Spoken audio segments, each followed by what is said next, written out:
Bonjour tout le monde, aujourd'hui on va réaliser une carte trop mignonne ensemble parce que je sais que vous aussi vous adorez les cartes. Je vais commencer à vous présenter le matériel que je vais utiliser. Donc je vais utiliser un papier, tout ce qu'il y a de plus standard, pas trop fin parce que comme vous le savez je n'aime pas le papier fin. Et donc je vais vous présenter le set de tampons que je vais utiliser, il est trop mignon.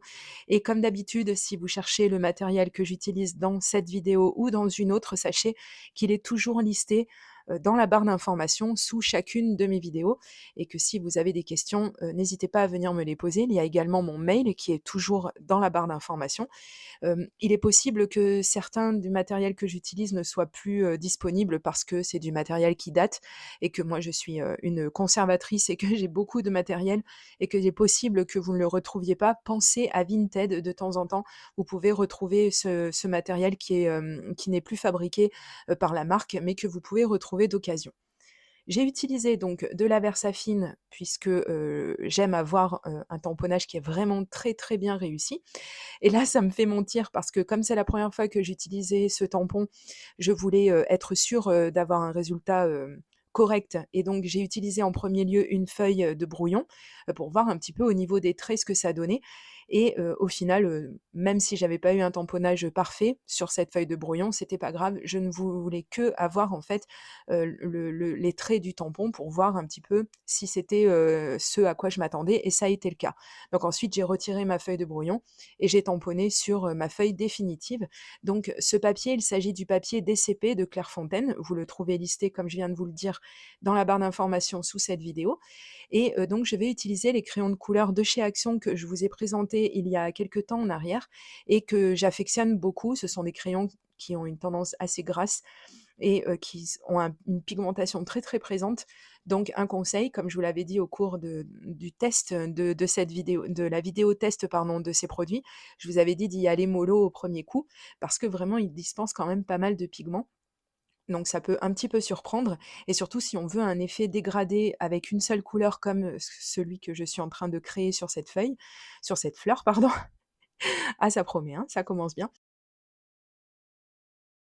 Il faut vraiment y aller, très légèrement. Donc je vous conseille de vraiment retenir la pression sur votre crayon de couleur, pour pouvoir vraiment appréhender un petit peu ce que ça donne puisque quand on va changer de papier, même si on utilise les mêmes crayons, on risque d'avoir des résultats qui sont quand même différents.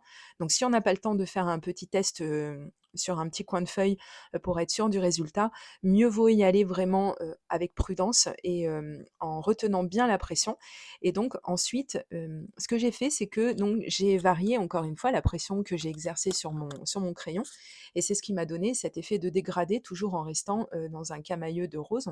J'avais pas changé de couleur et pour venir donner, vraiment un petit peu plus de profondeur et vraiment du relief, j'ai, privilégié d'utiliser une couleur qui est quand même, pas mal opposée au rose.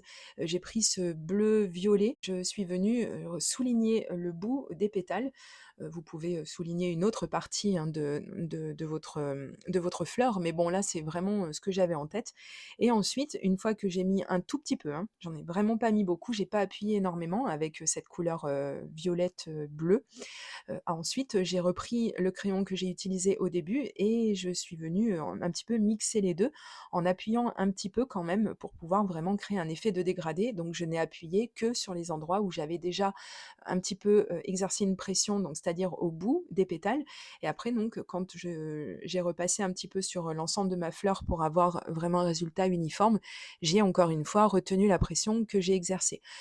Justement, à propos d'exercer, n'hésitez pas vous aussi à le faire donc pour pouvoir, et bien, acquérir, ce «doigté» entre guillemets parce que bon, c'est pas non plus quelque chose de fou, à obtenir. Mais bon, ça demande un petit peu de travail quand même et un petit peu alors je dirais pas de dextérité, mais un petit peu d'appréhension de son matériel, voir un petit peu comment il fonctionne et puis, savoir en fait comment, quand on s'en sert, comment l'utiliser, est-ce qu'il faut beaucoup appuyer, peu, et cetera. Parce que tous les crayons ne sont pas les mêmes, ils n'ont pas tous la même texture, ils n'auront pas tous le même rendu et c'est ça en fait qui est bien, c'est, de se faire la main, hein, pour savoir à quoi on a affaire.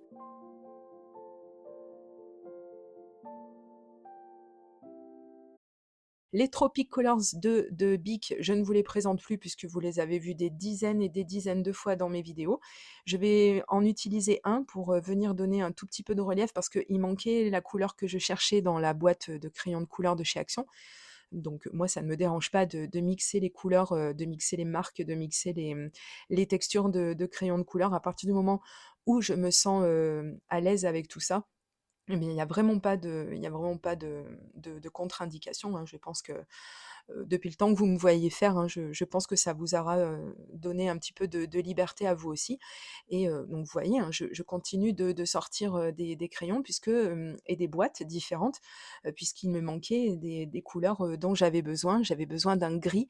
Alors souvent, on va utiliser un noir, mais là, le noir, que ce soit dans les Tropic Colors ou dans ceux de chez Action, j'avais vraiment des résultats qui étaient trop prononcés et c'est vraiment pas ce que je voulais, puisque je voulais en fait que mon petit lapinou soit plus ou moins, on va dire, «blanc» entre guillemets, mais on laisse pas de blanc. Enfin, un personnage en entier, on le laisse jamais vraiment blanc. On va venir travailler des ombres, faire un petit peu de relief pour donner un petit peu de justement de relief et de vie à tout ça, parce que si on laisse, son personnage tout blanc comme ça, je trouve que ça devient un petit peu trop fade. Voilà. Je ne sais pas ce que vous en pensez, si vous aussi vous avez l'habitude de faire ça et même pour, symboliser, un pelage blanc par exemple, une fourrure, peu importe, eh bien il est toujours intéressant de venir placer quelques ombres. Voilà. Je vous encourage à le faire et à travailler tout ça et si vous n'êtes pas à l'aise avec les ombres et les lumières, j'ai créé une vidéo, justement à ce sujet pour, vous donner un tout petit peu plus de connaissances parce que, ben, moi-même, hein, je n'ai pas la science infuse à ce sujet. Je continue un petit peu de tâtonner, mais c'est vrai qu'au fil du temps, j'ai regardé beaucoup de youtubeuses qui faisaient comme ça et le résultat m'a beaucoup plu et j'ai trouvé les résultats vraiment très adaptés à ce que je faisais. Donc je me suis permise, de copier un petit peu leur technique et c'est vrai que ça marche plutôt pas mal pour moi, quoi, du moins. J'arrive, quand même, assez souvent à avoir des résultats, qui me conviennent.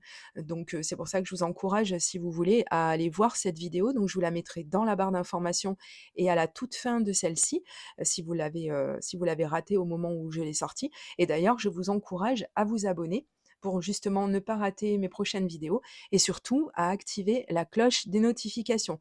Quand vous appuyez sur abonner, il y a une petite cloche transparente juste à côté de l'abonnement. D'ailleurs, je trouve ça très mal fait parce que au final, personne ne pense à l'activer, cette petite cloche, mais c'est très important parce que vous recevez une notification chaque fois que je sors une nouvelle vidéo. Et si vous ne me suivez pas sur Instagram, vous ne serez pas prévenu quand une nouvelle vidéo sortira, donc c'est un petit peu dommage. Ensuite, une fois que ma colorisation était, terminée, je vais, donc, procéder à la découpe en fait, au plus près non, c'est pas vrai, pas au plus près. Justement, je vais laisser une petite bande, une petite lisière blanche autour de mon personnage. Alors vous n'êtes pas obligé de le faire. Moi, je trouve ça quand même un tout petit peu plus pratique. C'est vrai qu'il existe des dies qui sont assortis, souvent au set de tampons, mais, voilà, c'était pas dans mon budget à ce moment-là. Donc j'avais craqué seulement pour le set de tampons, mais pas pour les dies et puis, bah, tant pis, voilà, avec des ciseaux, un petit peu de patience, on arrive quand même à avoir des résultats sympas. Ensuite, je voulais vraiment une carte qui soit vraiment très, très focus sur les couleurs que je vais mettre et que tout le reste, se fonde un petit peu. Donc je voulais vraiment un arrière-plan qui soit vraiment très épuré. Donc ce que je vais faire pour rester dans cet esprit épuré, je vais travailler donc, sur un papier, que je vais avoir découpé et que je viendrai positionner sur ma base de carte qui elle-même est blanche. Et donc on va, vous allez voir par la suite, donc créer, une petite scénette si on veut. Et pour cela, donc, je vais utiliser du post-it qui est collant sur toute sa surface. Pareil, vous trouverez le lien parce qu'on me le demande souvent. Vous le trouverez donc, dans la barre d'informations sous cette vidéo, je vous l'ai déjà dit. Et donc, si vous n'en avez pas, vous pouvez utiliser un grand post-it traditionnel en faisant bien attention qu'il ne se soulève pas quand vous allez passer vos encres dessus, puisqu'on va venir travailler ce post-it et c'est lui en fait qui va nous aider à utiliser la technique du masquage. Je vais utiliser 2 voire 3 teintes de distress, donc ce sont des distress ink, pas des distress oxide et donc je vous ai mis les teintes à l'écran. Donc c'est la Tumbled Glass, j'ai utilisé également la Peacock Feathers et pour souligner tout ça, donc j'utiliserai la Chipped Sapphire, ouais, avec l'accent, ouais, s'il vous plaît. Ça va nous donner un très, très joli dégradé de bleu Et là encore, je vous ai fait des dizaines de vidéos sur, comment travailler, ces distress et je le redis, ne soyez pas, en détresse justement si vous n'obtenez pas les résultats que vous voulez. Souvent, il suffit de changer de papier. J'ai remarqué ça en fait, que selon le papier, selon si on utilise un papier qui est très, très lisse ou au contraire un papier qui est peut-être un petit peu plus rugueux et cetera, on a des rendus qui sont, quand même à l'opposé et de temps en temps, les encres se travaillent, mieux sur certains papiers que sur d'autres. Donc je vous encourage à utiliser en fait, une bande de tous les papiers blancs que vous possédez parce qu'à l'œil comme ça, on a l'impression que, tous les papiers blancs sont tous pareils et cetera et vous allez voir qu'à l'utilisation, on a vraiment, des différences, monumentales. Donc ici, j'ai fait, un petit travail, ça m'a pas pris très, très longtemps, donc pour mélanger ces 3 encres. Je voulais pas non plus un résultat qui soit vraiment trop lisse et trop mélangé, si vous voulez. Je voulais quand même, avoir, un petit peu de profondeur avec tout ça et je vais donc rajouter un petit peu d'eau, comme j'ai l'habitude de le faire avec mon vieux, vieux, vieux pinceau éventail qui ne me sert plus qu'à ça. D'ailleurs, le pauvre, il est il est tellement échevelé que j'essaie même plus de l'utiliser pour la peinture, hein, bien entendu, il a fait son temps, hein, donc je fais un petit peu de recyclage et c'est vrai que c'est très intéressant d'utiliser un pinceau éventail, puisqu'on a quand même une dispersion des gouttes qui est, différente que si on utilisait un pinceau traditionnel. Donc là, pareil, je vous laisse essayer, de votre côté. Je vous laisse voir un petit peu si vous vous sentez à l'aise avec tout ça et puis sinon, il y a des dizaines d'autres façons, en mettant juste de l'eau sur ses doigts et en tapant un petit peu au-dessus, voilà, pour faire tomber des gouttes d'eau, c'est tout aussi efficace. Mais moi, c'est vrai que la technique du pinceau éventail, je la connais depuis très, très longtemps et je n'hésite pas à l'utiliser.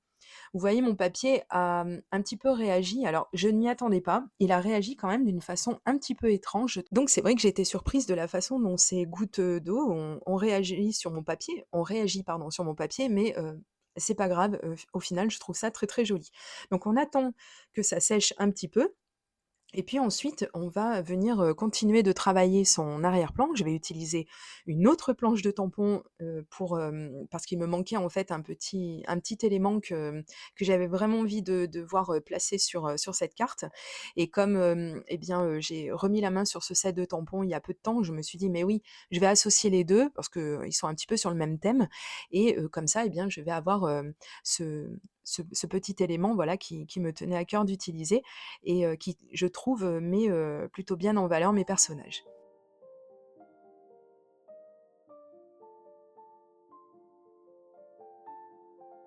Donc maintenant, comme je vous l'ai dit que mon arrière-plan est tout à fait sec, si vous avez un petit peu peur que ce ne soit pas le cas, n'hésitez pas à donner un très léger coup de heat gun, hein, pour venir, sceller le tout et ensuite donc au cas où, j'ai quand même utilisé la Versafine qui est une encre qui résiste à l'eau de toute façon, donc ça va pas baver, bon, bah, sauf si vraiment vous tamponnez avec la Versafine sur un papier qui est gorgé d'eau. Bon là, je ne m'avance pas au niveau du résultat, mais là, c'était sec, voire quasi sec. J'étais pas très inquiète.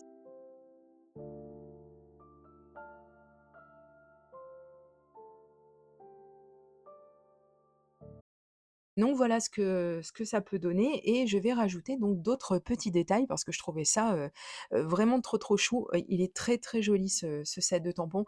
Alors c'est vrai qu'il fait très enfantin, on est bien d'accord, mais voilà, les motifs, moi j'ai beaucoup de mal, à résister. Alors donc j'ai positionné le petit lapin que j'ai, déjà découpé et donc je vais utiliser, un autre élément, donc la petite goutte de pluie qui rebondit sur la petite fleur, mais vous allez voir quand ce sera terminé, ça va vraiment, donner, des résultats, vraiment j'adore quoi. Donc pareil, je vais tamponner, tout le reste avec la Versafine parce qu'on n'est jamais trop prudent et puis parce que la Versafine, donne, certainement, un des meilleurs résultats qu'on peut attendre donc tant qu'on n'utilise pas des feutres à alcool, je pense qu'on peut, voilà, on peut se limiter à n'utiliser que la Versafine puisque c'est quand même une très, très bonne encre.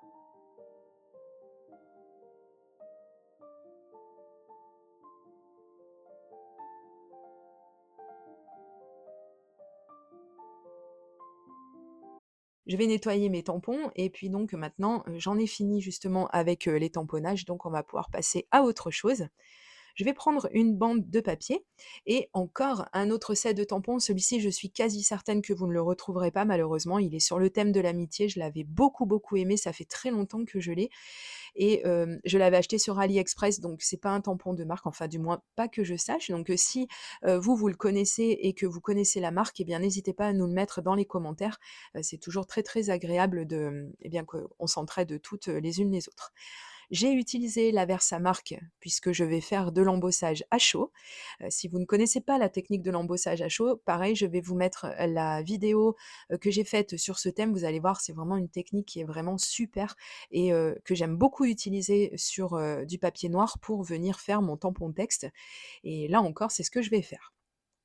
Donc, pour vous résumer, rapidement tout ça, donc j'ai tamponné avec la Versamark qui est une encre à séchage lent. Vous pouvez utiliser toute autre encre qui est également à séchage lent et par contre là, je me suis rendu compte de la petite boulette que j'ai faite, surtout quand on tamponne sur du papier foncé, voire sur du papier noir.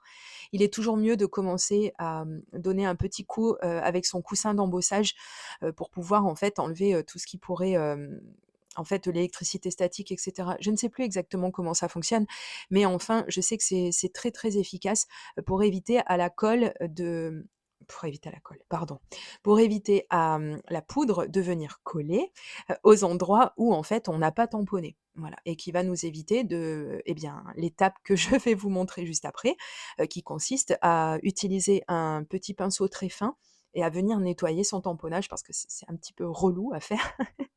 Donc une fois que j'ai bien fait attention à ne pas renverser mon pot de poudre, j'y suis allée tout doucement, donc j'ai remis la poudre, excédentaire dans, son petit pot et ensuite donc, je suis venue, procéder un petit peu au nettoyage de mon tampon texte et ensuite donc j'ai mis mon heat gun en route, hein, mon pistolet chauffant. Donc je teste un petit peu la chaleur, ne faites pas comme moi parce qu'attention ça chauffe très, très fort, hein. Si vous n'êtes pas prévenu, attention ça peut être un petit peu dangereux. Et la petite astuce, eh bien, c'est de commencer à chauffer l'arrière de votre papier et quand vous voyez que la poudre commence à fondre, eh bien, c'est que votre heat gun est arrivé à très haute température et c'est exactement ce qu'il nous faut. Donc encore une fois, attention, ne laissez pas vos doigts dessous et faites bien des voyages, voilà, comme je fais un petit peu devant, un petit peu derrière. Ne restez pas au même endroit parce que sinon, ça va vraiment faire, trop fondre la poudre. On n'aura pas un résultat uniforme et ça risque de pas être très joli et il va falloir tout recommencer. Donc là, ce n'est pas ce qui est arrivé, donc tant mieux et donc eh bien, il ne va plus que me rester qu'à, venir, redécouper un petit peu tout ça et donc comme c'est sur du papier noir et que je ne voulais pas non plus qu'il prenne trop, trop de place, au niveau, du focus sur ma carte, j'ai vraiment découpé au plus juste autour du texte, en fait. J'aurais pu laisser une bande noire, mais après je me suis dit: «Non, ça fait vraiment trop, ça attire trop l'œil et c'est pas ce que je voulais». Et donc je me suis dit: «Mais je vais donner encore des petits accents comme ça un petit peu sympas sur ma carte». Donc j'ai sorti mon stylo Signo blanc et donc j'ai repassé sur les gouttes qui sont censées être donc des gouttes de pluie pour, venir donner un petit peu de relief et de rondeur à tout ça et donc j'en ai mis un petit peu aussi sur la flaque d'eau, hein, qui figurera sous, le petit canard. Voilà, je trouve c'est tellement, tellement mignon. Je trouve ça vraiment trop chouette et donc là, on est bientôt à la fin de la carte, donc il ne me reste plus qu'à venir positionner les éléments et là, donc c'est aidé de mon stylo colle. J'adore les stylos colle, moi, je pourrais pas faire sans, hein. De toute façon, c'est vraiment, c'est tellement pratique, quoi, quand, il s'agit de coller des petits éléments comme ça.